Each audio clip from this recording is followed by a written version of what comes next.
with the same group that come right from Pee Wee.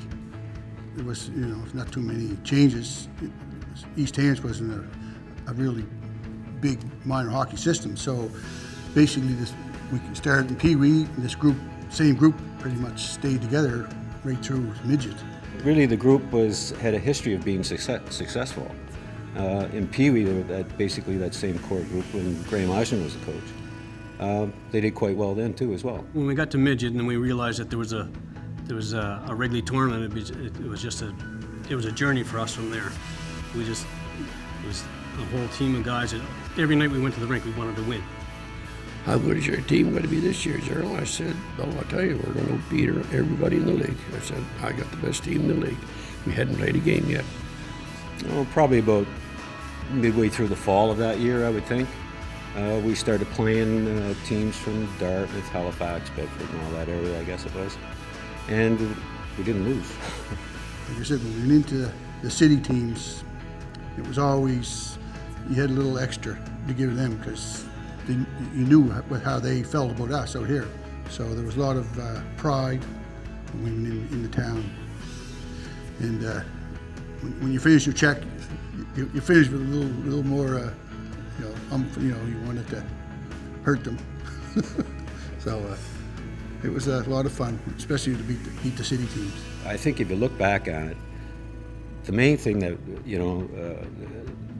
the kids, they like to win, but they had one heck of a pile of fun too. I mean, they won, they only lost one game, but they went into the season not knowing what they were going to be able to do.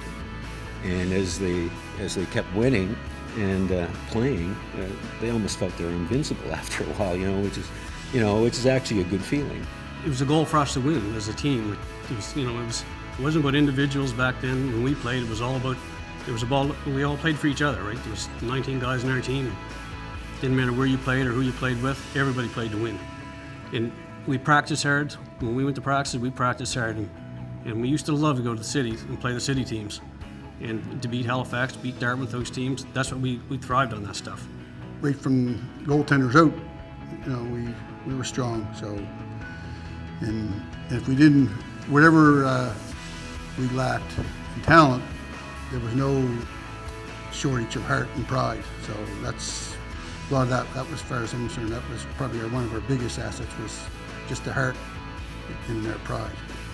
Like I say, maybe there was teams with more talent, but there was never teams with more heart than what we had. And like I say, to this day, I'm still really proud of the way our team played at the Wrigley tournament. I got to take my hat off to some of the guys we had. We had 4 defensemen that we had. We played with 4 defensemen back then. We had Perry Ashley, Wade Dumford, Marson Neifert, and Rod Gilby. We were probably four of the best players that ever played in minor hockey in East Hants. I think when we went to the tournament, it was just, we were all in awe for the most part. We showed up, we had Bob McDonald Chevy jackets on that didn't have the same colors as the team. We didn't even have sticks. We were told that we were going to give sticks, and then they ended up giving us sticks. But a lot of it was the first time that we've been on a plane. I remember Wade Dumford saying, I got to get me one of these. And that was a 747, I think it was. I don't know if we ever got one or not. I think we're just all so excited. A lot of us, it was the first time we were ever on an airplane, myself included. It was the first time we ever went anywhere, I think. So we were really excited. And when we got to Oshawa and we walked into Oshawa in the Civic Auditorium there, it's like unbelievable. And all these teams are coming in, they're all got gear bags, matching gear bags, everything there is, matching gear, the whole deal. But we knew where we came from, and we knew what we were there for. And we had a great tournament. If Gerald said that water out there was ice, we believed it. There was just no two ways about it. He had everybody, he kept everybody so loose. And you used the right word, motivated. When they're wide open, you can always go one more step. And that one more step will win you a hockey game, you see. You can't go out there and get halfway down the ice, and the guy's pulling away from you, and you say, well, nobody chasing him, because when you come in, I'm going to talk to you, because you're being... But my guys didn't do that, They skated hard. He'd always have something funny to say, and the guys would be so loose. It wouldn't matter what game was, how big the game was. Gerald would crack something, and he'd have them all joking and laughing. But when they went out on the ice, They were so focused on what they had to do. They remembered everything we said. They adored Gerald. That's basically what they did, and we all did. We thought he was great, and he still is. If it wasn't for Gerald, like I said, I wouldn't be playing hockey. So I have the utmost respect for Gerald Cole. He was like a father to me. Yeah, I can't. I can't say enough about Gerald.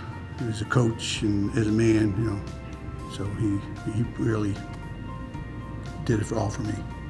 Just to be able to say you got there, and I had to be PEI, had to be Yarmouth, had to be Cape Breton, and then we beat New Brunswick, so we had accomplished quite a bit to be there, And when you do that, I'd say it was quite achievement, I think. It's been 40 years. This is 40 years for us this year, since we went to the Nationals. And for me, it's a chance to say thank you to my dad, because I probably never did for the last 40 years. I know, lots of times we've talked about it, but my dad was one of the best coaches I ever had. He motivated us. He made us all believe that we were better than we actually were, probably. And that's the type of coach he was. I would like to tell everybody, I guess, that East Ham's put a lot of work in it. Like the rink and Keith Miller, everybody, done their share. And we accomplished a lot, I think. Yeah, and I'm very proud to be, to have accomplished what we did. But especially, like I say, 40 years later, and it's, I have to admit, that makes me very proud. It was a thing you never forget, And I'm sure that the players never forgot it either, It was huge to win the Maritime Championship. I mean, it was probably the biggest thing in our life, and for a lot of us, it's the biggest thing we've ever had in our life as far as hockey goes. So to go to Stellarton and win that, something you'll never forget. Well, we had a lot of fun, made a lot of good friends along the way. So that's what it's all about, really, as far as I'm concerned. It was probably the best hockey team I ever played on, and I played hockey after this. But to me, this was probably the best team, because this was the guys that I grew up with, the guys I played minor hockey with. And we did this ourselves. We went to a national tournament that not many people ever can do in a lifetime. And after that, you move on. A lot of guys moved on to different, the junior hockey, whatever it might have been. You'll play with guys from all over.